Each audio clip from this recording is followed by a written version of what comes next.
¿Qué tal, chicos? Muy buenos días. Esta es una nueva edición del curso de literatura. Hoy día 13 de mayo del año 2020 vamos a hablar de un tema muy importante con respecto a lo que sería la etapa del paralelo del Renacimiento, ¿correcto?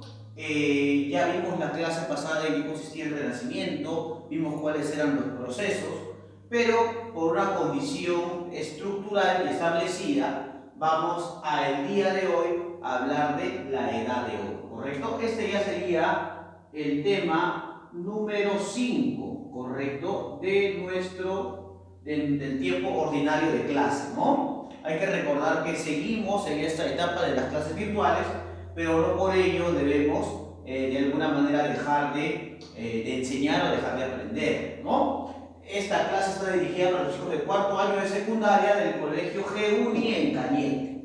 ¿Sí? La Edad de Oro también tiene otros términos, ¿correcto? Algunos le dicen el Renacimiento español, otros le dicen el Siglo de Oro español. Lo que es cierto es que es una etapa de una amplitud, ¿no es cierto?, temporal que apela desde el siglo XVI al siglo XVII. Pero decía yo antes de empezar que esto remarca un paralelismo entre el Renacimiento europeo y el Siglo de Oro español. Profesor, ¿y por qué se da ese paralelo? Se da ese paralelo porque hay que recordar que el Renacimiento el Renacimiento europeo tiene que ver mucho con esa temática del renacer de lo clásico, esa convicción necesaria de que se apele por sobre todas las cosas a la acción del hombre, ¿no es cierto? Porque el hombre se vuelve el ente principal o el realizador principal de la sociedad, de las artes y de la política. Y hay que recordar además que apelamos, ¿no es cierto?, a un retorno a lo clásico, ¿no?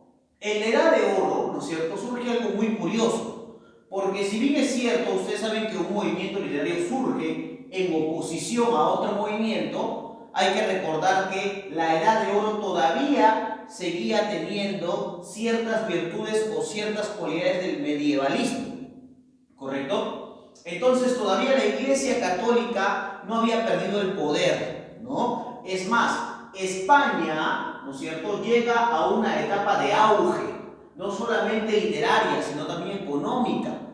Entonces, vamos a ver muy claramente cómo el Renacimiento en España o el proceso renacentista español es muy diferente al resto del Renacimiento de Europa que ya hemos visto, ¿no? Por eso el día de hoy voy a hablar sobre un paralelismo y vamos a hablar, ¿no es cierto?, sobre, digamos, algunas cualidades que hacen de esta Edad de Oro española muy diferente a digamos, al Renacimiento europeo y sobre todo a los tópicos ya topados por William Shakespeare, ¿no es cierto?, y por algunos otros escritores del momento.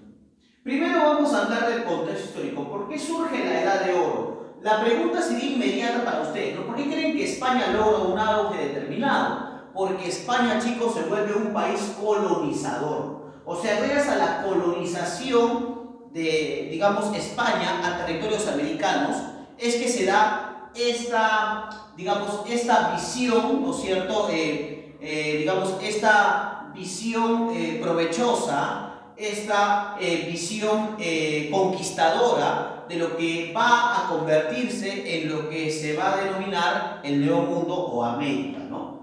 Entonces hay que decir que la Edad de Oro se le dice así porque es el gran periodo literario que comprende los siglos XVI y XVII, ¿correcto?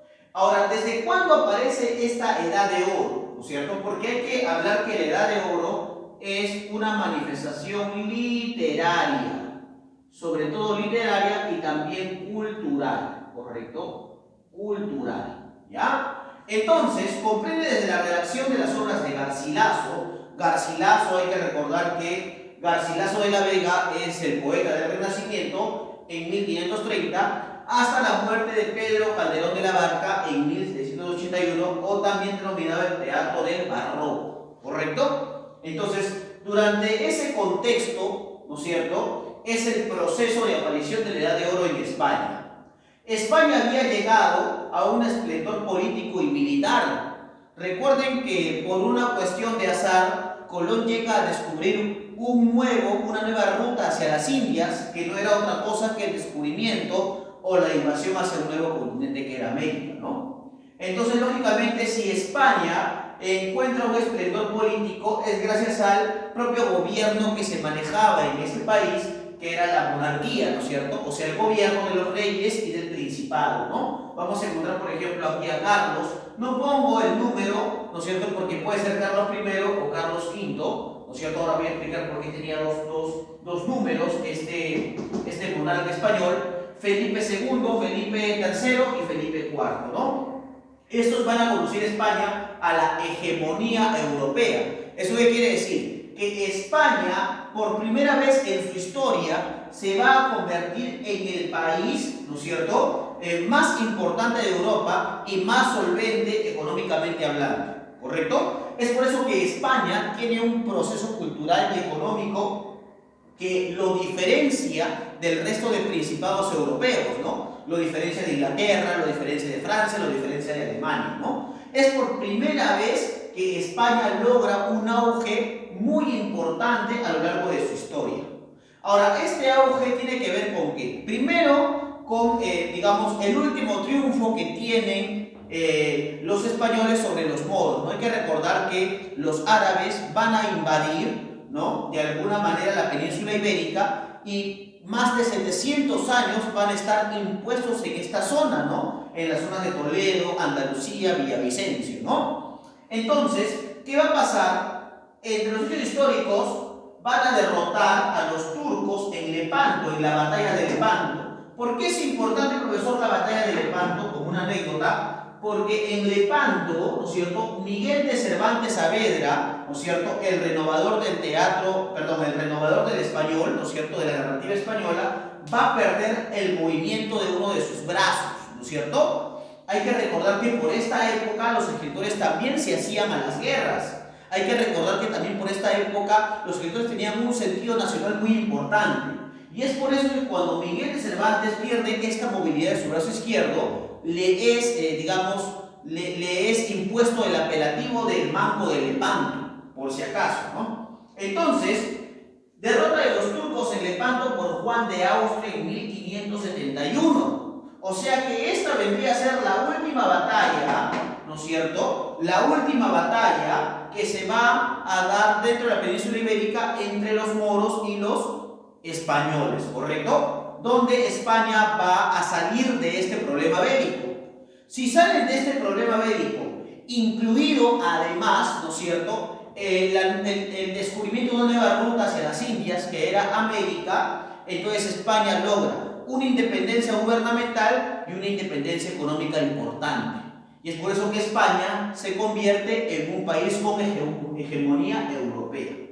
El otro hecho histórico es que se da la destrucción de la Armada Invencible por Inglaterra en 1588. Esto hace aún más al ejército de España poderoso, porque ya el enfrentamiento de monarquías va a destacar la importancia de España sobre el resto de otros países, ¿no?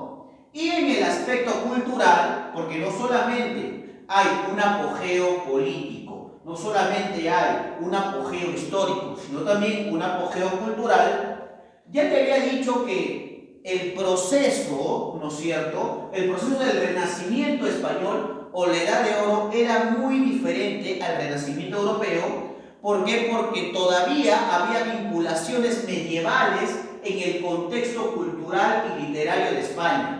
Por eso es que en el aspecto cultural se va a crear universidades como Alcalá de Henares, ¿no es cierto?, por Francisco Jiménez de Cisneros. Ahora imagínate que en esta época no solamente se crean universidades, sino que ¿a quiénes crees que van a poner como catedráticos? Si todavía la Iglesia Católica tenía importancia, es lógico, a los clérigos o a personas que estaban relacionados con la religión, ¿correcto?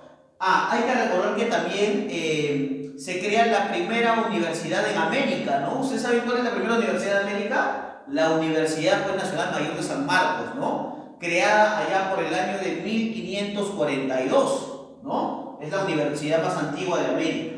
Luego se publica la Biblia Complutense. Es la primera vez que esta Biblia, ¿no es cierto?, traducida por muchos idiomas, va a tener de alguna manera una producción española, ¿no? Y finalmente va a haber apogeo del arte, ¿no? Aparece el Greco, Francisco Sumarán y Diego Velázquez, ¿no? De alguna manera, pintores y arquitectos y también, digamos, escultores de la época que van a trabajar este arte, ¿no es cierto?, que conlleva a la exaltación de la identidad, ¿no es cierto?, patriótica de España, y es por primera vez que España va a adquirir este apelativo que muchos hasta ahora le llaman o le denominan la madre patria, ¿no es cierto?, por esta hegemonía europea.